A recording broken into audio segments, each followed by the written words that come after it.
करके। और जो कुछ अगर आप भूल गए हो, जैसे रूम के लिए इंफॉर्मेशन और आने जाने का खर्चा कितना लगता है और ऊपर भवन में रुकने की व्यवस्था है कि नहीं है, तो सब कुछ है यहाँ पे और आप पूछ सकते हो। पहाड़ों की खूबसूरती में माता वैष्णो के धाम से जस्ट 500 मीटर पहले ये हमें हिरण मिला, बहुत ही खूबसूरत।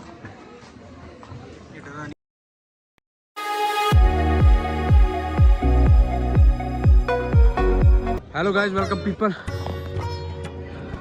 आज के न्यू ब्लॉग में आपका स्वागत है। तो हम आए नए रास्ते कर श्री वैष्णो माता देवी धाम और ये अमरनाथ की यात्रा चल रही है। ये एपिसोड 3 है। अभी आपको बता दूं कि मैं पर्ची कहाँ से बनती है। अगर आप नए वाले रास्ते कर आओगे तो आपको ऑटो लेना पड़ेगा। ऑटो आपको 2-3 किलोमीटर छोड़ देगा। उसके बाद आप यहाँ पे आके अपना आई कार्ड प्राप्त कर सकते हो। ये है वो लोकेशन, वे टू भवन लिख रहा है यहाँ पे। जिस तरह मैंने आपको पिछले ब्लॉग में दिखाया था ना, मार्च में आया था वैष्णो देवी माता के मंदिर। फिर आप यहाँ पे आपको अपना आधार कार्ड जरूर चाहिएगा, उससे ही आपका जो आई कार्ड मिलेगा दर्शन के लिए। तो चलो चलते हैं और फिर बनवाते हैं। तो भाई ये भाई है जो अपने साथ आए हैं। जय माता दी। जय माता दी। ये भाई है, इनका नाम संजय बलवानी। इन भाई का धीरेन्द्र विश्वकर्मा। डॉक्टर संतोष साई जो हमारे रूम पार्टनर है सारे के सारे। और ये भी हमारे साथ वैष्णो देवी की यात्रा करेंगे। यहाँ से आपको पर्ची प्राप्त होगी, फिर आपका आई कार्ड मिलेगा। आई कार्ड से आप यहाँ से चेकिंग करा के नए रास्ते कर आप ट्रैक कर सकते हो। जय माता दी। एक बार भाई जोर से जयकार लगा दो, बोल साचे दरबार की जय। तो भाई जैसा कि आधार कार्ड के लिए मैं आपको बता रहा था, तो जो ये वाला टोकन है ना हमारा आई कार्ड, ये बिना आधार कार्ड के मिल रहा है। आपको सिर्फ अपना पिन कोड याद रखना अपने एरिया का और आपको यहाँ से ये मिल जाएगा और अपना नाम बताना बस। आधार कार्ड के लिए आपको जरूरत नहीं है। वैसे आप ला सकते हो क्योंकि आगे जरूरत पड़ जाए, जैसे आप आगे भी कहीं जाना चाहते हो, ट्रैवल करना चाहते हो, ठीक है। हाँ, और ये जो धाम है नया वाला ट्रैक है ना ये, तो भाई जैसे ये नया वाला ट्रैक है तो ये आपको कटरा से 3-4 किलोमीटर की दूरी पे पड़ेगा, जहाँ से आप शेयरिंग ऑटो ले सकते हो, जिसमें आपको जो वो छोटे हाथी बोलते हैं जिसको, वो 15 रुपये या 10 रुपये सवारी लेंगे। और अगर आप वैसे ऑटो में आ सकते हो पीले वाले में, तो आपको 50 रुपये सवारी चार्ज करेंगे। और अब हमारी यात्रा स्टार्ट हो चुकी है वैष्णो देवी माता की। जय माता दी। जय माता दी।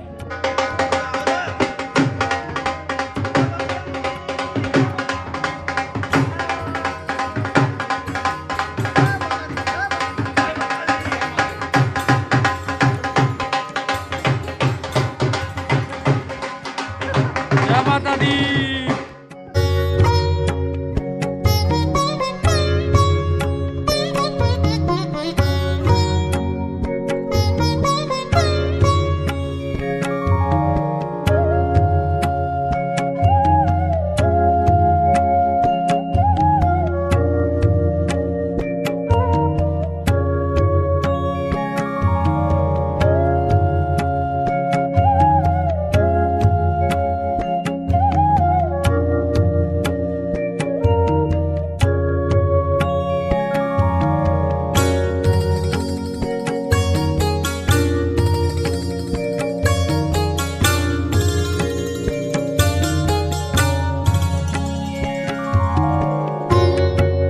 ये पिछली बार की तरह हम पहुंच चुके हैं वैष्णो देवी धाम लंगर पे, जो कि इसकी टाइमिंग है मैं अभी आपको अंदर जाके देख के बताऊंगा। लेकिन ये जो लंगर आप देखोगे, ये नए वाले रास्ते कर जो नया ट्रैक बनाया ना वैष्णो देवी धाम का, उस पर पड़ता है करीबन 3 से 4 किलोमीटर के बाद। तो आप यहाँ पे निःशुल्क लंगर प्राप्त कर सकते हो, भोजन प्राप्त कर सकते हो। और इसकी जो टाइमिंग है मैं अभी आपको पढ़ के बताता हूँ। जैसा कि मैंने आपको बताया था कि लंगर की जो टाइमिंग है वो मैं आपको अंदर जाके बताऊंगा। लेकिन अभी मैंने जाके अंदर पता किया है कि यहाँ पे नर लंगर है, जो भंडारा है वैष्णो देवी माता का, वो लगातार चलता रहता है 2400 घंटे। आप कभी भी आओ, किसी भी टाइम आओ, कभी भी आप लंगर प्राप्त कर सकते हो यहाँ से निःशुल्क। और जो आपका मन करे वो दान दे दो। हम भी अभी लंगर खाने जा रहे हैं, तो उसके बाद फिर आगे की यात्रा हम शुरू करते हैं। और लंगर में आज हमें प्राप्त हुआ है जो कि दाल और चावल और थोड़ा सा अचार। तो सभी श्रद्धालुओं खूब खा रहे लंगर को, खूब सेवा कर रहे हैं यहाँ पे जो करने वाले हैं। जय माता दी भाइयों। तो भाई जैसे कि आप देख रहे हो कि हम अभी वैष्णो देवी का ट्रैक करते करते और 2 किलोमीटर बचा है अर्धद्वारी, और हम नए रास्ते कर आए हैं। नए रास्ते कर आने का ये सबसे बड़ा फ़ायदा है कि आपको इसमें खच्चर का जो डिस्टर्बेंस है ना वो आएगा नहीं। आप सीधे इसमें माँ का नाम लेते लेते जमा देते करते करते बड़े प्यार से पहुँचाओगे। और ये जो रास्ता ना ये मोदी ने बनवाया है, इसमें आपको ज़्यादा थकावट भी नहीं होगी। क्यों? क्योंकि ये सॉफ्ट है थोड़ा और इसमें चढ़ाई कम है। आप जो पुराने रास्ते कर आओगे ना तो पुराने रास्ते में आपको खड़ी चढ़ाई मिलेगी और उसमें खच्चर वगैरह और भीड़ भी कम है, दुकानें भी कम है। इसमें कुछ ही वक्त आ रहे हैं, लेकिन हलचल वाला जो रास्ता है वो पुराना रास्ता है। और अगर आपको खच्चर की सुविधा लेनी है तो खच्चर की सुविधा आपको कम से कम भी अगर आप नीचे से लोगे ना तो नीचे से कम भी आपको 3000 के आसपास समथिंग पड़ेगी। और अगर आप बीच रास्ते में लोगे तो आपको 2200 3000 भी ले सकते हैं। तो अगर आप जवान हो ना तो खच्चर तो अवॉइड कर दो भाई। बड़े बुजुर्ग या फिर कोई हैंडीकैप है उसके लिए खच्चर चलते हैं। और बाकी हर जगह पे आपको प्याऊ की सुविधा मिलेगी, पानी की सुविधा मिलेगी। इसी ट्रैक पे आपको भंडारा भी मिलेगा, लंगर की जिसको कहते हैं, फ्री सेवा निःशुल्क, जो भी आपका मन करे उसमें दान कर सकते हो आप। ठीक है, तो हमारा हरिद्वार 2 किलोमीटर रह गया है। उसके बाद हम आपको और भी जानकारी देंगे। जय माता दी और जय माता। जाते जाओ आते जाओ, जय माता दी गाते जाओ। यहाँ पे आपको बिकनेर वाला भी मिल जाएगा और बड़े बड़े रेस्टोरेंट। यहाँ से आप जो देख रहे हो ना ये वाला रास्ता ऐसे मुड़ के आएगा, नया वाला रास्ता है। और ये यहाँ पे सीधा कटरा के लिए। और यहाँ से अगर आप ऐसे आओगे मुड़ के इधर जिधर पे मैं खड़ा हूँ, ये वाला रास्ता सीधा वे टू भवन इधर के लिए, वहाँ वैष्णो के लिए। और इधर से राइट के लिए ऊपर के लिए ये रास्ता जाएगा सीधा आपको अर्धकुंवारी माता के दर्शन कराने के लिए। जय माता दी, जय माता दी। यहाँ से अभी हमको लग रहा था कि लोग बाग कम आए हैं क्योंकि नए वाले रास्ते पे पब्लिक कम है, लेकिन इधर वाले पे जब जुड़ जाता है ना रास्ता तो पब्लिक की चहल पहल दिखने लगती है। ये सीधा अब हम जाएंगे अर्धकुंवारी माता के लिए। दर्शन तो मुश्किल हो पाएंगे क्योंकि वहाँ पे जो टोकन का टाइम है उसमें बहुत टाइम लगता है आने में, 1-2 दिन देखते हो। और सीधा हम फिर भवन के लिए निकलेंगे। ये आप जितनी पब्लिक देख रहे हो ये वेटिंग एरिया में है, मतलब वेट कर रही है अर्धकुंवारी माता के दर्शन के लिए।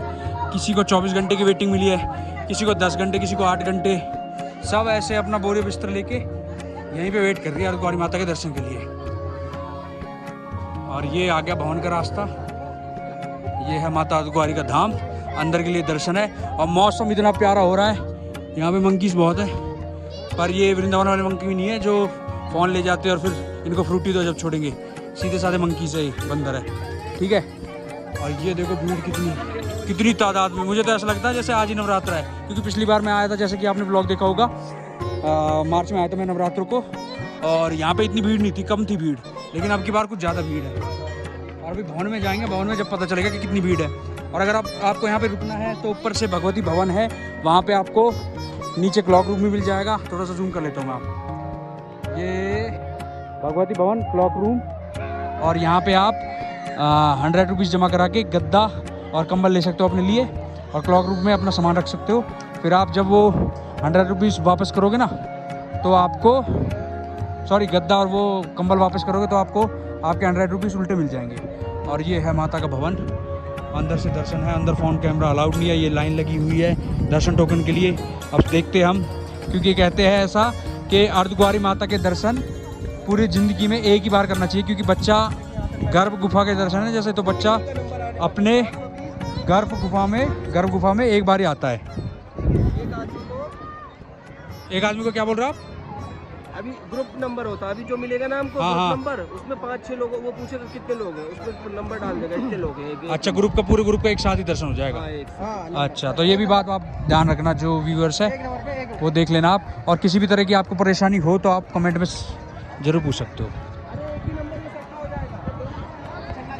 ऐसा नज़ारा हो रहा माता का, माता वैष्णो का अर्धकुंवारी मंदिर पे हम इस टाइम। और स्वर्ग से सुंदर है, स्वर्ग भी फेल है इस टाइम। और अंदर जब जाएंगे तो अंदर अलग है। और जब हमने चढ़ाई शुरू करी थी तब इतनी गर्मी थी, इतनी धूप था, इतना पसीना बह रहा था, इतनी धूप थी बहुत ज़्यादा। और अब देखो एकदम से सडनली मौसम चेंज हो गया। तो पहाड़ों का कुछ कहना अलग है। माता वैष्णो की धाम और अमरनाथ गुफा में हरदम मौसम 2-2 मिनट में चेंज होते रहते हैं। ये ऐसी बद्रीनाथ में, उत्तराखंड के जो चारों धाम है ना, वहाँ भी ऐसा ही सीन है। हर तरफ आप जहाँ भी पहाड़ों में जाओगे तभी आपको 2-2 मिनट में, 10-10 मिनट में, 5-5 मिनट में कभी धूप, कभी छाए और कभी बारिश, कभी भी हो सकती है। सीधा आप चलते हैं माता वैष्णो का दर्शन करने के लिए और देखते हैं टोकन हमको मिल पाता है या नहीं मिल पाता। वैष्णो देवी पे श्रद्धालुओं की भीड़ लग रही है और यहाँ पे जो लाइन है ना, ये लग रही है लाइन, ये दर्शन टोकन करने के बाद इनका नंबर आ चुका है और ये भी लाइन में लग चुके हैं और दर्शन करने के लिए जा रहे हैं ये। आप अगर आ रहे हो ना तो अर्धकुंवारी के दर्शन करने के लिए आप टोकन ले लो पहले, फिर आप माता वैष्णो के दर्शन करने के लिए निकल जाओ। आते टाइम आपको अगर आपका नंबर आ गया तो आपको दर्शन हो जाएंगे, अगर आपका नंबर आ गया, वरना आपको 2-3 घंटे का टाइम मिला तो आप अपने समय के अनुसार अगर आप रुक सकते हो तो रुक सकते हो, रुक जाओ, फिर आप दर्शन कर सकते हो 2-3 घंटे बाद। वरना आपका टाइम नहीं बचा, आपका नंबर लेट है, तो आप सीधा नीचे भी जा सकते हो, कटरा की तरफ प्रस्थान कर सकते। हमने भी अभी टोकन लेने के लिए भेजा है। अगर हमारा टोकन आ गया जल्दी पे, हम माता वैष्णो करने के लिए, दर्शन करने के लिए जाएंगे। उसके बाद अगर हमारा टाइम आ गया टोकन का तो हम दर्शन कर लेंगे, वरना हम सीधे निकलेंगे अमरनाथ की गुफा की ओर प्रस्थान करने के लिए, बाबा बर्फानी के लिए। और भी अगर आपको कुछ इन्फॉर्मेशन दी चाहिए तो मैं वो भी बता दूंगा, कमेंट में एक बार बता दीजिएगा, फिर चलेंगे हम आगे। एक बार बोल दो कमेंट में जय माता दी। अभी गुम हो जाता ना।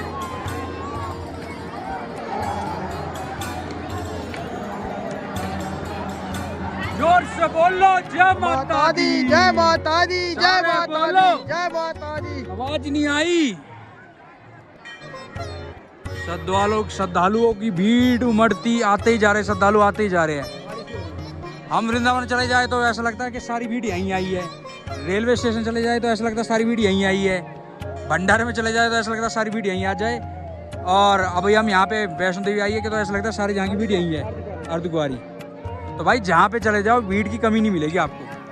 आपको डिसाइड करना है कि आपको कौन सी भीड़ में शामिल कौन सी भीड़ में शामिल होना आपको। गलत जगह जाने वाली भीड़ में या सही जगह जाने वाली, या हाँ, धार्मिक भीड़ तो स्थलों में जाने वाली भीड़। क्लबों में मिलती है, डिस्काउंट में मिलती है भीड़, लेकिन उन भीड़ का कोई फ़ायदा नहीं है। शराब की दुकान पे भीड़ मिलती है, लेकिन यहाँ से मोक्ष की प्राप्ति होगी और वहाँ से नरक की प्राप्ति होगी। अभी मौसम ठंडा था और एकदम से देखो बारिश शुरू हो गई है, और जब हमने यात्रा स्टार्ट की थी तब एकदम धूप थी।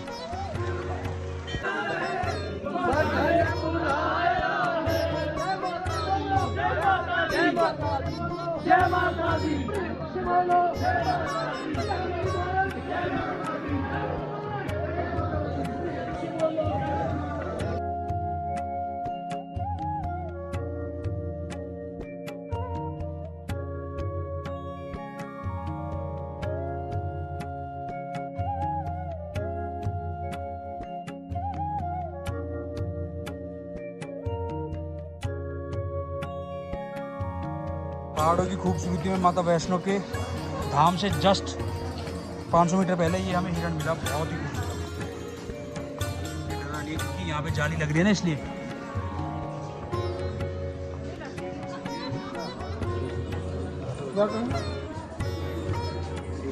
ये गिरने वाला है यार, ये तो। हाँ उतर जाते हैं, अब ऐसा ना गिर जाए। भवन से बस 400 मीटर की दूरी पे ये आपको पुलिस चेक पोस्ट भवन मिलेगा। यहाँ से आप एंट्री करवा सकते हैं और चेकिंग करवा सकते हैं। जिस पे भी तम्बाकू गुट का बीड़ी होगा वो सब यहाँ पे आपको उतारने पड़ेंगे, और कोई भी नकीली चीज़ आप नहीं ले जा सकते यहाँ पे। अगर आपको सस्ता खाना खाना है तो आप वैष्णो देवी यात्रा में श्राइन बोर्ड में खाना खा सकते हो, जो कि आप रेट लिस्ट में देख सकते हो। यहाँ पे आपको सस्ता खाना मिलेगा, लेकिन टेस्ट थोड़ा बीच का होगा। आपने अगर भैरव बाबा पे 7 बजे से चढ़ाई स्टार्ट कर दी तो आपको रोपवे की सवारी मिल जाएगी, जो कि आपको 100 रुपये चार्ज देने होंगे आने जाने के। तो इसमें आपको पैदल ट्रैक करना बच जाएगा। वैष्णो देवी के दर्शन हो गए हमारे, और अब हम जा रहे हैं भैरव बाबा पे दर्शन करने के लिए। पहले 6 बजे दर्शन की लाइन थी, तो अगर 6 बजे से आप शाम को लेट होते हो ना तो फिर आपको लाइन में लगने नहीं दिया जाएगा। मतलब लाइन में लग सकते हो लेकिन दर्शन नहीं होंगे। क्यों? क्योंकि वहाँ पे जो है आरती शुरू हो जाती है माता वैष्णो के दर पे, तो आरती कम से कम 2 घंटे का टाइम लगाती है। फिर आपका 8:30 बजे से नंबर लगेगा। 8:30 बजे आप चालू करके फिर आप सीधा दर्शन कर सकते हो। 1-1.5 घंटे में आपका नंबर आ जाएगा। और सुबह भी ऐसा ही सीन है, आरती में इतना ही टाइम लगता है, 2 घंटे फिर आपको वेट करना पड़ेगा अगर आरती चलेगी तो वीडियो को लाइक करिएगा, शेयर करिएगा, सब्सक्राइब करिएगा। अभी जा रहे भैरव बाबा पे, भैरव बाबा के दर्शन करके फिर चलेंगे नीचे की ओर प्रस्थान करके। और जो कुछ अगर आप भूल गए हो, जैसे रूम के लिए इंफॉर्मेशन और आने जाने का खर्चा कितना लगता है और ऊपर भवन में रुकने की व्यवस्था है कि नहीं है, तो सब कुछ है यहाँ पे।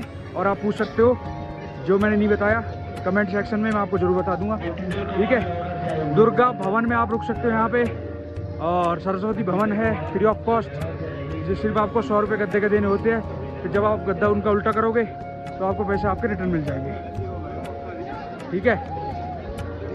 This is Vikas travel with लोमोड की जय माता की, हर हर महादेव।